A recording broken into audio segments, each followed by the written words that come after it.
Y damos el saludo a la participación de nuestro compañero Manuel Conde y Cabrera. Muchísimas gracias a nuestro coordinador José Luis Mendoza. Un afectuoso y cariñoso saludo a mis compañeros aquí en cabina, a la dirección de este medio, al equipo técnico, pero sobre todo al pueblo dominicano, que nos distingue siempre con su atención en el programa de mayor influencia de la radio dominicana, El Gobierno de la Mañana. Señores, estoy contento, estoy feliz, porque siento que se está haciendo coherencia, se está haciendo coherente entre la discursiva y la forma de actuar, por lo menos desde las altas instancias del Poder Ejecutivo.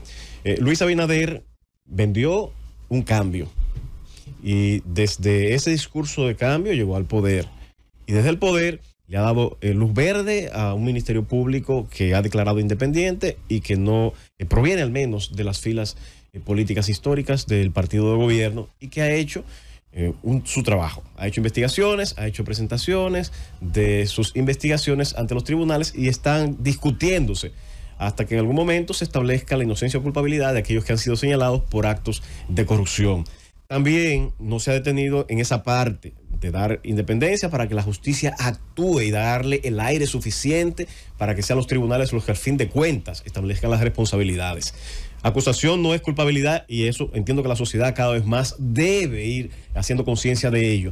Por igual, medida de coerción tampoco es culpabilidad. O un cambio de una medida de coerción tampoco quiere decir que han desaparecido las pruebas, sino que son fases del proceso que van de manera progresiva y evolutiva hasta llegar a un proceso de fondo que es en el que se establece si se es inocente o es culpable. Se llegará a ese momento. Que todo el que es acusado no necesariamente resulta ser condenado. La historia está ahí. Eso pasa. Hay quienes son señalados, que hay algunas pruebas que sustentan o de alguna manera le pudieran vincular a un proceso, pero luego un juez establece que no hay suficiente prueba para poder establecer esa culpabilidad. Eso puede pasar y la sociedad tiene que estar preparada para esto.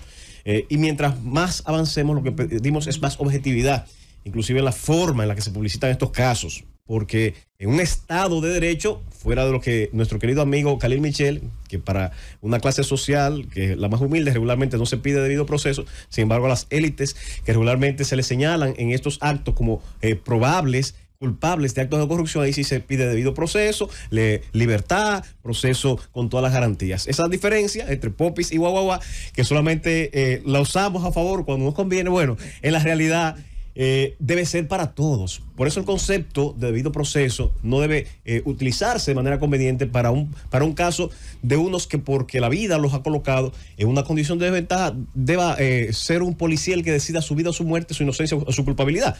El debido proceso es para todos. Y en ese orden es que debemos ver la sociedad. Mientras más se respetan los derechos de los ciudadanos, esto lo que hace es generar la pacificación social. Esto no quiere decir que no se sea eficiente en la prevención y la persecución. Y tampoco es que compartimos que no se actúe en correspondencia con la misma fuerza que la delincuencia actúa. Eso está justificado en el derecho. Eso no es actuar de espaldas al derecho, sino todo lo contrario. El derecho respalda a las autoridades cuando utilizan la fuerza para repeler las agresiones de esos indeseables de la sociedad, que lamentablemente existen por muchísimas razones. Ahora bien, en cuanto a las medidas de Estado que son favorables y que incluso irradian sus consecuencias hacia abajo de manera positiva, son estas medidas que plantean que todos son iguales ante la ley cuando se persigue, por más alto que sea la figura, por más encumbrado que sea el funcionario, el empresario, que un Estado esté en condiciones de perseguirle y que no solamente dispare balas certeras para matar a aquellos que son más débiles, no, a todos por igual. Ese es el mensaje que hay que enviar a la sociedad. Por igual también, cuando se envían mensajes claros de transparencia, como me siento feliz que se haga desde la actual gestión y que espero sea el modelo a seguir por los demás mandatarios en el futuro. Yo creo que se marca un antes y un después con esto. El presidente de la República ha instruido mediante decreto al ministro Darío Castillo, del Ministerio Administrativo de Administración Pública, para que haga posible y viable el cumplimiento de la ley electoral con relación a aquellos que van a concurrir a posiciones electivas, que ya van a ser candidatos y que por vía de consecuencia deben ser suspendidos en sus funciones porque se van a dedicar a una campaña electoral, y también para prevenir que hagan uso de su posicionamiento en la función pública que desempeñan y por igual que se beneficien de un salario que al fin de cuentas no van a destinar al bien público porque van a estar en campaña. Entonces es bastante alentador que se esté cumpliendo con la ley. Muchos dicen, bueno, si están cumpliendo con la ley, eso es lo correcto y no hay que alabarlo. No, esto hay que decirlo, hay que multiplicarlo y hay que publicarlo porque no es habitual.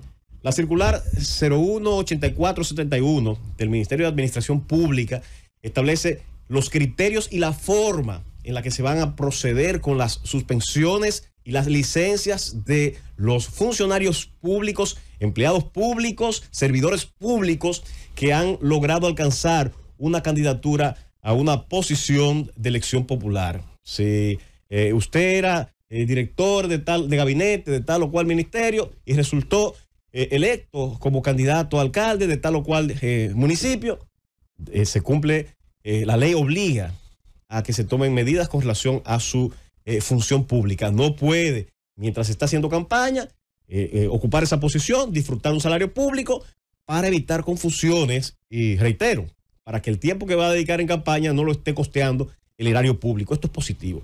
Esto es positivo que se esté tomando en serio. Por otra parte, también quisiera valorar unas circulares que instruyó el presidente de la República en el gabinete, que entiendo deben estar comunicándose en todas las instituciones públicas. ¿Qué dice esta circular? Lo que manda la ley. La ley electoral prohíbe el uso de recursos públicos en campaña. El Código Penal sanciona el uso de recursos públicos. Pero hay formas más estilizadas y formas más grotescas de hacer uso de los recursos públicos. Una manera de hacer uso de los recursos públicos, por ejemplo, es el uso de los locales del Estado para hacer reuniones políticas.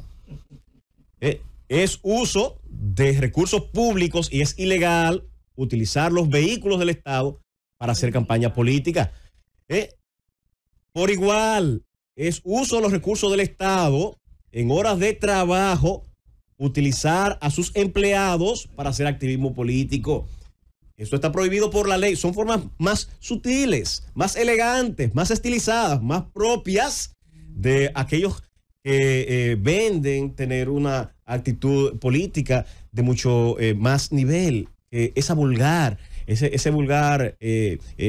erosión o sustracción de fondos públicos. Pero son igual de perversas. No solamente el soborno, la concusión, la malversación de fondos, no solamente eso es promiscuidad y uso indebido de los recursos del Estado. También esas prácticas perversas es uso de los recursos del Estado, están prohibidos por la ley y sancionados. El presidente de la República precisamente instruyó para que se le diera cumplimiento a la resolución 38 de 2023, se le diera cumplimiento a la ley 2023 de régimen electoral, a la ley de partidos políticos y por supuesto, recordarles que esas prácticas tienen sanciones penales. Creo que esto es conectar con la coherencia. Tanto la circular que transparenta, clarifica el procedimiento para el otorgamiento de las licencias a los funcionarios públicos que van a asumir las candidaturas y que van a competir en las próximas elecciones es correcto y va en la dirección, en el sentido adecuado del discurso de transparencia y honestidad que ha asumido el presidente de la República, tanto en teoría como en práctica. También va en ese sentido de coherencia esa instrucción que ha brindado el presidente de la República a los ministros para que estos a su vez les recuerden el cumplimiento del deber ético que tienen ante la sociedad dominicana, haciendo un uso escrupuloso de los recursos públicos, pero también entendiendo que efectivamente, si no se conecta esa discursiva de transparencia con la práctica, asumiendo con entereza el uso escrupuloso de esos recursos públicos, también es posible que se caiga una incoherencia que repercuta negativamente en los resultados electorales. Llévatelo, Cundo.